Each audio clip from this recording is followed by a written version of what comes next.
안녕하세요. 오늘은 28번부터 31번까지 문제를 같이 풀어볼 거예요.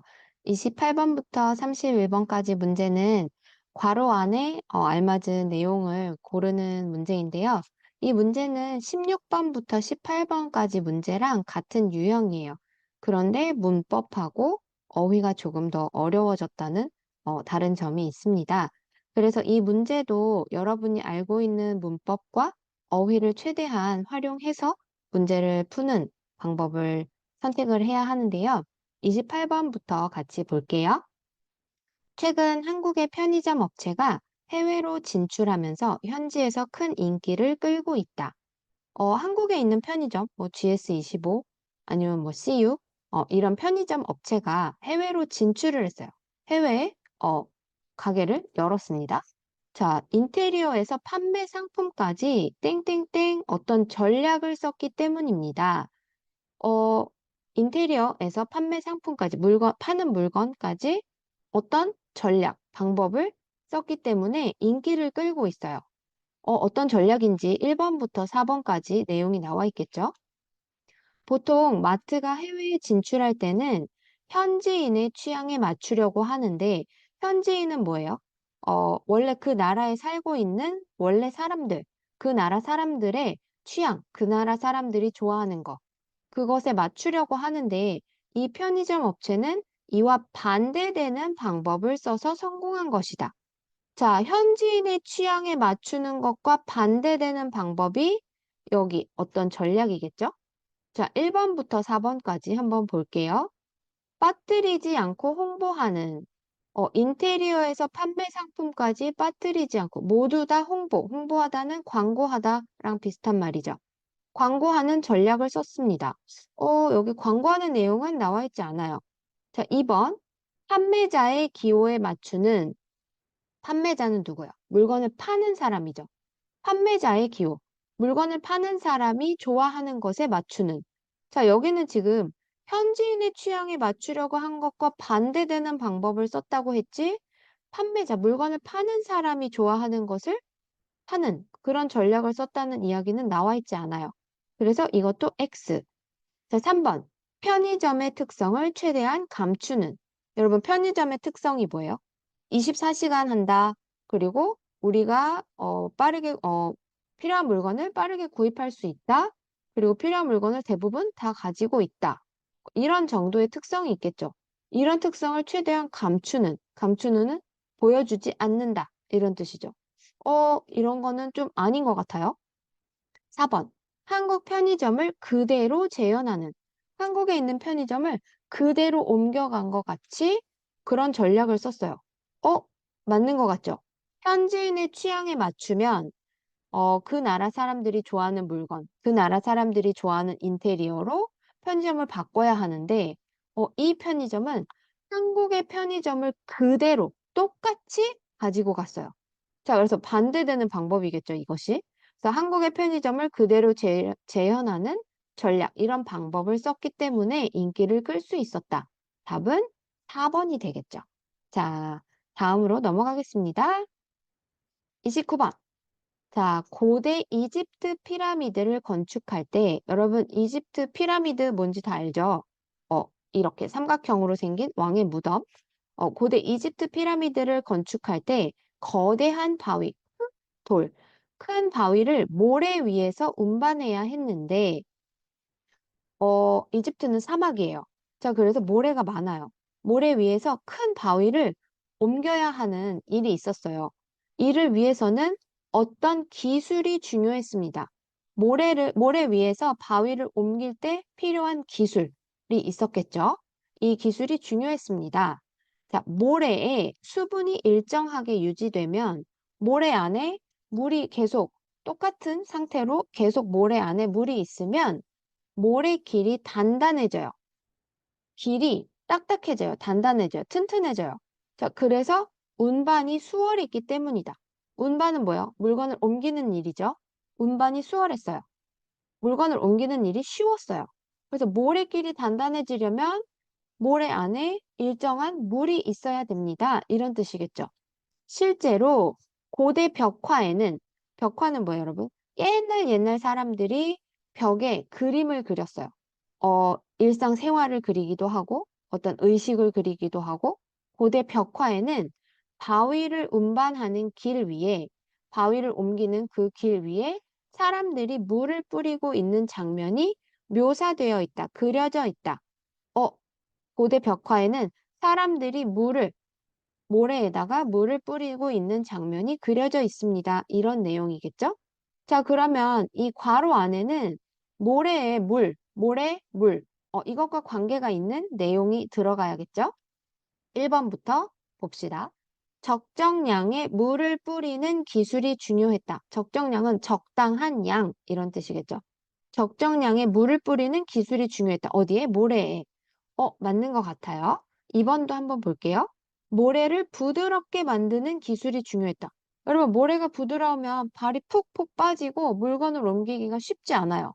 자, 그래서 모래를 지금 단단하게 만드는 방법을 이야기하고 있죠. 그래서 이거는 반대되는 내용이기 때문에 아니에요. 자, 이를 위해서는 바위의 무게를 계산하는, 바위가 얼마나 무거운지 무게를 계산하는 기술이 중요했다.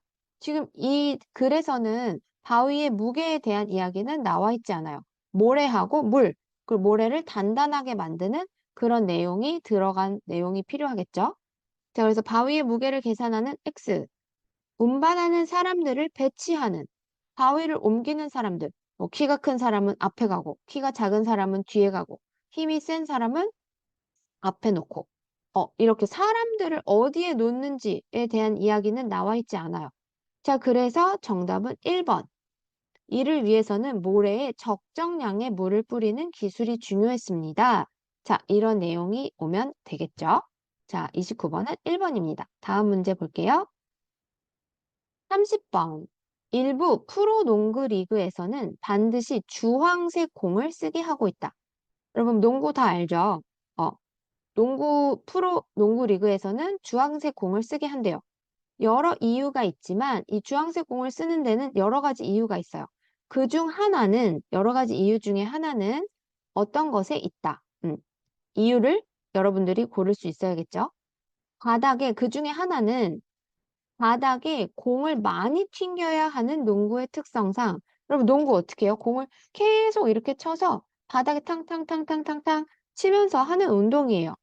그래서 바닥에 공을 많이 튕겨야 하는데 이런 특징 때문에 바닥의 색과 공이 많이 다르면 공은, 여러분 바닥은 무슨 색이에요? 보통 농구 코트?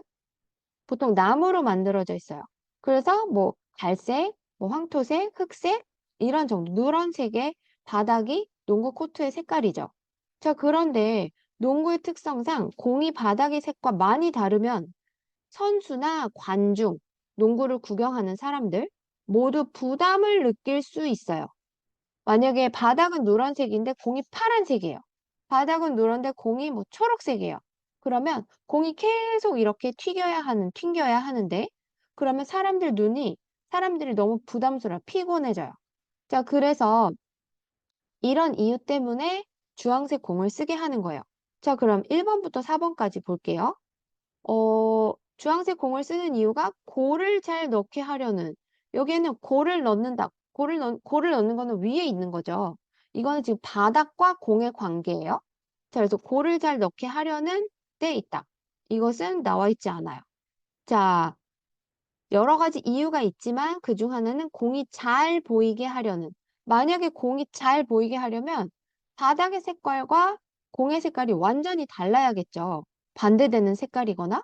자, 그런데 이거는 지금 위에 있는 글의 내용과 맞지 않아요. 그래서 X. 자, 3번. 눈의 피로감을 줄이려는. 여러분, 눈이 피곤해지면, 피곤해. 몸이 안 좋은 것 같아. 머리가 아파. 이렇게 몸이 부담스러워져요. 자, 그래서, 맨 마지막 문장에 공이 바닥의 색과 많이 다르면 선수나 관중 모두 부담을 느낄 수 있기 때문이다. 지금 이거는 피곤한 상태가 된다는 거죠. 자, 그래서 눈의 피로감을 줄이려는, 눈을 피로하게 하는 것을 조금 더 적게 만들려는 이유 때문에 주황색 공을 쓰게 하는 데 있습니다. 답은 3번이 되겠죠. 자, 4번도 볼게요. 선수들의 운동복과 구별하려는. 여러분, 선수들의 운동복은 여러 가지 색깔이죠. 뭐 빨간색 선수복, 노란색, 하얀색, 뭐 검정색, 여러 가지 선수 운동복이 있기 때문에 공의 색깔을 결정하는데 운동복과 관계가 있을 수는 없겠죠. 그리고 위에 글에 선수들의 운동복 내용은 나와 있지 않아요. 그래서 답은 3번이 되겠죠? 자, 31번 봅시다. 가면 증후군 여러분 들어본 적 있을까요? 없어도 뒤에 이란이 나오면 여러분 보통 정의를 말할 때, 정의를 표현할 때 쓰는 문법이죠. 가면 증후군이란 무엇입니다. 자, 사회적으로 인정을 받고 있지만, 사회적으로 뭐 학교에서 공부를 잘해, 성적이 좋아, 또는 일을 잘해, 회사에서 이렇게 다른 사람에게 인정을 받고 있지만, 그것이 자신의 진짜 실력 때문이 아니라는 생각으로 괴로워하는 현상이다. 가면 증후군은 내가 가면을 쓰고 있어요. 가면은 여러분 얼굴에 쓰는 마스크죠. 그래서 다른 사람들이 공부 잘해. 아니면 뭐 일을 너무 잘해. 이렇게 인정을 해주고 있지만 내 스스로가 아니야. 이건 내 실력 때문이 아니야. 나 괴로워. 다른 사람들이 내가 잘 못하는 거 알면 어떻게 하지? 이렇게 스스로 괴로워하는 현상을 가면 증후군이라고 합니다. 자, 성과를 내고 있음에도, 자, 성과는 뭐예요? 여러 가지 좋은 결과, 일을 했을 때 좋은 결과, 공부를 했을 때 좋은 결과, 성과를 내고 있음에도, 자, 우리 음에도 다음에는 보통 반대되는 내용이 와야겠죠. 뭐뭐, 음에도 불구하고, 이런 문법 기억하고 있어야겠죠? 성과를 내고 있어요. 그런데 언젠가 가면이 벗겨질지도 모른다는 생각에 불안해하는 것이다. 위에 있는 가면 증후군을 다시 한번 설명하고 있죠. 내가 좋은 결과를 계속 만들고 있는데, 자, 1번부터 볼게요. 일을 계속 미루면서 언젠가 가면이 벗겨질지도 모른다는 생각에. 일을 미룬다는 이야기는, 어, 성과를 내고 있는 것과 잘 맞지 않는 것 같아요. 자, 타인의 평가를 원하면서, 자, 지금 이미 타인의 평가를 받고 있어요. 자, 그래서 타인의 평가를 원한다는 것은 이 앞에 문장과 연결되지 않고 있어요. 성과를 내고 있음에도 다음에는, 어, 계속, 나 이거 잘하는 거 맞나? 아닌가? 계속 이렇게 걱정을 하는 내용이 와야겠죠? 자, 3번. 낮은 지위에 머무르면서. 자, 낮은 지위는 승진하지 못하고 계속 제일 아래 회사원, 뭐 성적이 안 좋은 상태, 계속 이런 상태에 머무르면서 계속 있으면서 이런 뜻이겠죠. 자, 그런데 성과를 내고 있음에도 지금 이 사람은 사회적으로 인정을 받고 있기 때문에 계속 올라갈 수 있는 상황이에요. 그런데 낮은 지위에 머무르면서 앞뒤 말과 맞지가 않아요. 자, 성과를 내고 있음에도 불구하고 자신의 능력을 의심하면서 나는 계속 잘하고 있는데, 한쪽에서는 나 못하는 것 같아. 못하는 것 같아. 잘하고 있어. 못하는 것 같아. 못하는 것 같아. 지금 상황이 완전히 반대되는 상황이죠. 성과를 내고 있음에도 자신의 능력을 의심하면서, 자, 답은 4번이 되겠죠? 언젠가 가면이 벗겨질지도 모른다는. 내가 잘하고 있는 게 아닌 거를 다른 사람들이 알 수도 있어. 이런 생각에 불안해하는 것입니다. 이런 현상이 생긴 원인은 다양한데 양육 과정에서 어렸을 때 자라면서 부모님의 인정을 받지 못했거나 부모님에게 칭찬을 많이 받지 못했거나 아니면 겸손을 강조하는 분위기 속에서 자랐기 때문이다. 겸손은 뭐예요, 여러분? 어, 아주 잘했어도 칭찬받아도 잘했어, 잘했어. 아니에요. 저 잘 못해요. 이렇게 잘했으면서도 아니에요. 저 잘 못해요. 이렇게 나를 낮추는 이런 것을 겸손하다, 겸손을 표현하다, 이렇게 이야기를 하죠. 그 겸손을 강조하는 분위기 속에서 자랐기 때문이다. 아무리 잘해도 잘난 척하면 안 돼. 항상 나를 낮춰야 돼. 이런 분위기, 사회적인 분위기 속에서 또는 가정에서 자랐기 때문입니다. 그래서 답은 4번. 자신의 능력을 의심하면서 계속 불안해하는 그런 것을 가면 증후군이라고 합니다. 답은 4번이 되겠죠? 자, 이번 시간은 여기까지 하겠습니다. 다음 시간에 다시 만나요. 안녕.